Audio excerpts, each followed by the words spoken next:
Assalamualaikum teman-teman. Hai, jumpa kembali bersama Aisyah Stories. Dalam cerbung, jangan harap aku mau kembali. Jangan lupa dukung terus channel ini dengan cara tekan tombol subscribe dan bunyikan loncengnya agar kamu tidak ketinggalan update episode selanjutnya. Selamat membaca, terima kasih. Surya mencintai kamu, Ja. Dia pasti akan mendengarkan perkataan wanita yang dicintainya. Kata-kata Bang Hadi semalam terus berdengung di telinga. Lalu kilas balik tentang sikap Surya semenjak kami bertemu kembali hingga pesan singkatnya yang terakhir berputar di kepala. Aku meraba hati lalu menemukan getaran tak biasanya di sana. Senyumku terbit dengan mudah. Cuaca siang ini kian menjelma indah, cerah. Aku hanyut bersama angin yang membelai kulit. Hingga kenangan di masa silam tiba-tiba muncul, membuatku kembali tersadar.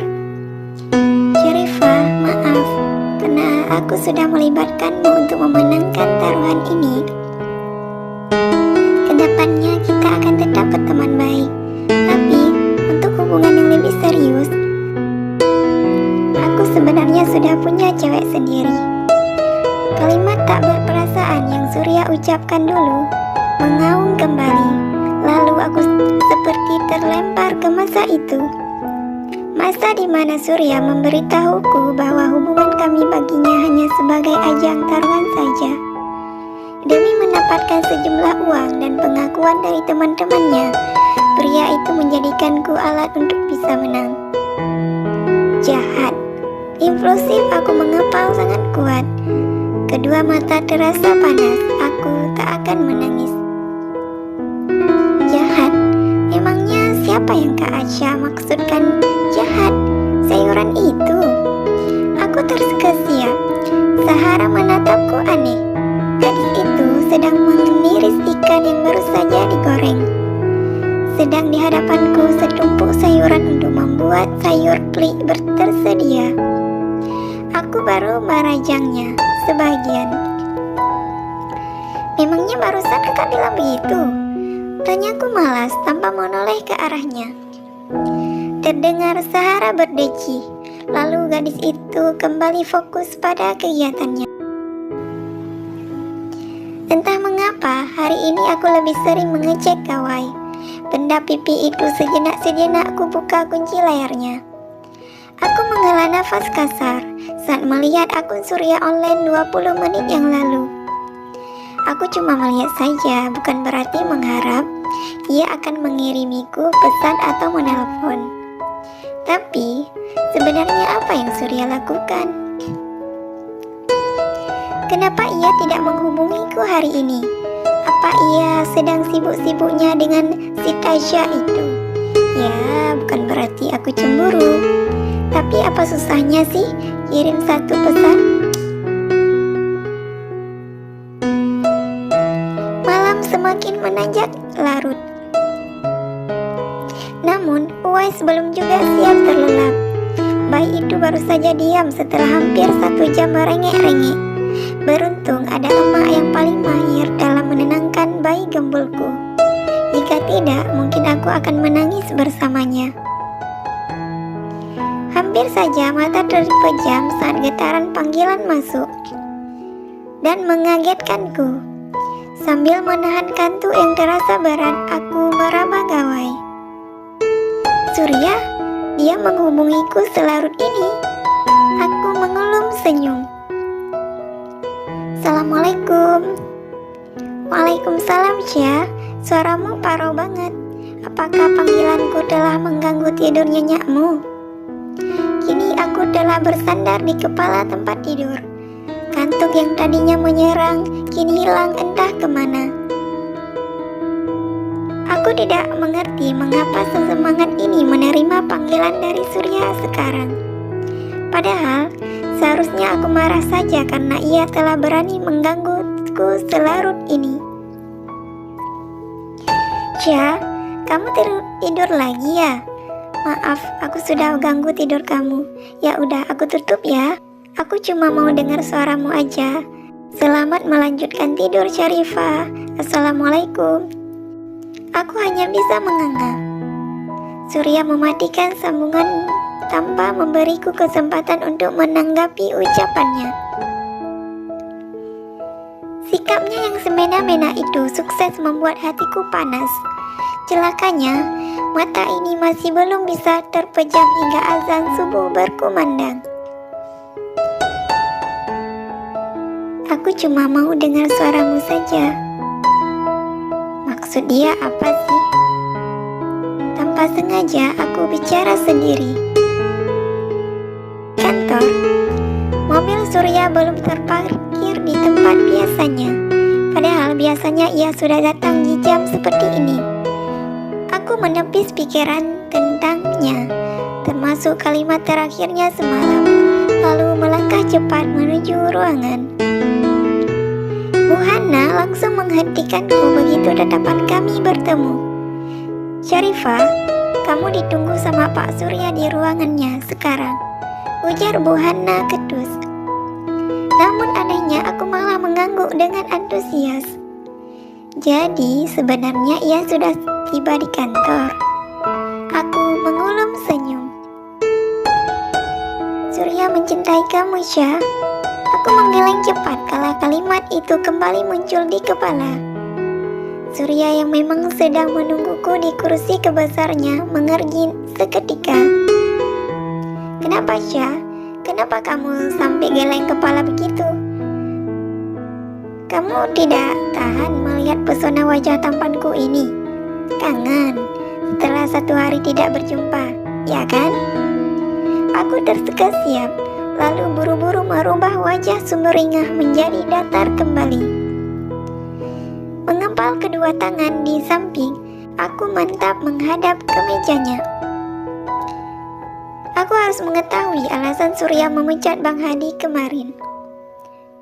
Ada yang ingin saya bicarakan denganmu, Syah.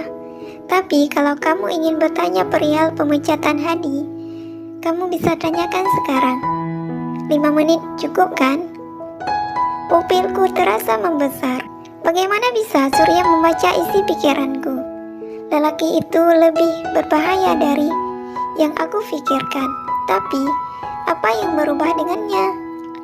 Kenapa wajahnya begitu memabukkan? Pipiku terasa panas. Waktu 5 menitmu sudah habis, Surya berujar setelah beberapa detik aku hanya terdiam. Sekarang kita bahas masalah yang pertama. Pria itu sibuk menjelaskan tentang proyek baru yang akan PT Surya Karya kerjakan. Ia mulai memberitahu gambaran singkat tentang pembangunan jalan di jalur lintas Janto Aceh Besar dengan Aceh Jaya. Aku berdiri ngeri saat membayangkan betapa curamnya jalur tersebut. Syah, kamu dengar gak sih apa yang saya bicarakan tadi? Tanya Surya sambil menjentikkan jemari ke depan wajahku. Seketika aku terhenyak dari lamunan. Masalah proyek perbaikan jalan Lamno Janto kan? Ia menggeleng. Bukan itu, tapi ucapanku yang terakhir. Surya melipat kedua tangannya sambil bersandar di kursi. Ucapan yang terakhir, aku jelas tak mengerti. Dan aku yakin kamu pasti tidak mendengarnya. Mataku menyipit. Memangnya apa itu? Oh ya, saya masih penasaran kenapa Anda sampai memecat Bang Hadi. Anda? Sanggah Surya dengan mata membesar. Baiklah, saya panggil abang, boleh juga. Seketika Surya terbatuk hebat. Bahkan wajah bersihnya sampai memerah. Segera aku sodorkan air putih yang memang sudah tersedia di atas mejanya. Jadi alasan Surya memanggil Bang Hadi ke ruangannya kemarin itu bukan untuk memberinya peringatan, tapi untuk menyuruh pria itu menyerahkan surat pengunduran diri. Kasihan, tentu saja, tapi mengingat ini karma cepat dari perbuatan istrinya itu, aku tidak mau ikut campur. Setelah membereskan berkas-berkas yang memenuhi meja kerjaku, aku menuju kantin. Surya memintaku untuk memesan makan siang untuknya. Saat pandangan tak sengaja menyapu keluar kantor, tatapanku tertumpu pada wanita itu. Juwai, sedang apa ia di tempat ini? Tolong maafin sikap aku yang tempo hari, Kak. Saya betul-betul sangat menyesalinya, ucap Juwai memohon. Begitu kami tiba di taman belakang kantor. Wajah wanita yang biasanya terlalu garang itu kini tertekuk. Ia bahkan menghindari mataku. Aku menghela nafas. Kesal dan kasihan bercampur menjadi satu. Tentu memaafkan semua yang telah ia lakukan selama ini bukanlah perkara yang mudah. Namun aku harus melakukannya. Memaafkan berarti mengeluarkannya dari dalam hatiku. Karena ketika aku menyimpan amarah, hati ini tidak akan bisa merasa tenang. Juwai bisa saja menghancurkan rumah tanggaku, tapi ia tidak akan kubiarkan mengobok-ngobok hatiku. Baiklah, aku akan memaafkanmu sekarang. Terima kasih, Kak. Juwai mengulung jarak. Kali ini ia menatapku dengan senyum tipis yang menghiasi wajahnya seputih pualam. Dan aku yakin Bang Hadi memilihnya karena wajah itu. Abang bilang Kak Syarifah sangat dekat dengan bos perusahaan ini. Lembut suara Juwai telingaku terasa gatal. Aku jelas tahu kemana ujung kalimatnya itu. Maaf, aku tidak bisa membantu kalian. Semalam juga sudah kutegaskan dengan jelas kepada Bang Hadi. Jadi, jika kamu kesini dengan tujuan yang sama, kamu tidak akan mendapatkannya. Senyum manis Juwai hilang seketika. Mulutnya terkatup kuat dengan rahang menegang. Aku sangat yakin ia sedang berusaha mengendalikan emosinya yang hendak meledak. Detik berlalu, senyum tipisnya terulas lagi. Lebih tepatnya, senyum yang sangat Juwai paksakan. Kenapa tidak bisa? Padahal kakak sangat dekat dengan Pak Surya. Lagi pula, saya minta tolong ini bukan karena saya sendiri, tapi karena Umi. Kakak seharusnya melihat bagaimana terpukulnya Umi saat mengetahui abang dipecat. Umi bahkan berpikir jika yang menjadi penyebabnya itu adalah karena hasutan kamu ke Pak Surya. Ini yang tidak saya pahami dengan mereka. Mereka membutuhkan bantuanku tapi tetap tidak mau mengakuinya. Bahkan tidak segan-segan untuk menuduhku yang macam-macam. Tak ingin menanggapinya dengan serius, aku lantas tertawa kecil. Juwai terdiam. Padahal penyebab sebenarnya Hadi dipecat itu karena kebodohannya dalam memilih istri. Kasihan, Umi pasti tidak memahaminya. Tolong, hati-hati kalau kakak bicara. Aku tertawa kecil lagi, sedangkan Juwai menatapku dengan wajah yang merah padam. Marah, sudah pasti hati wanita itu sedang terbakar sekarang. Namun ia tidak bisa berbuat apa-apa.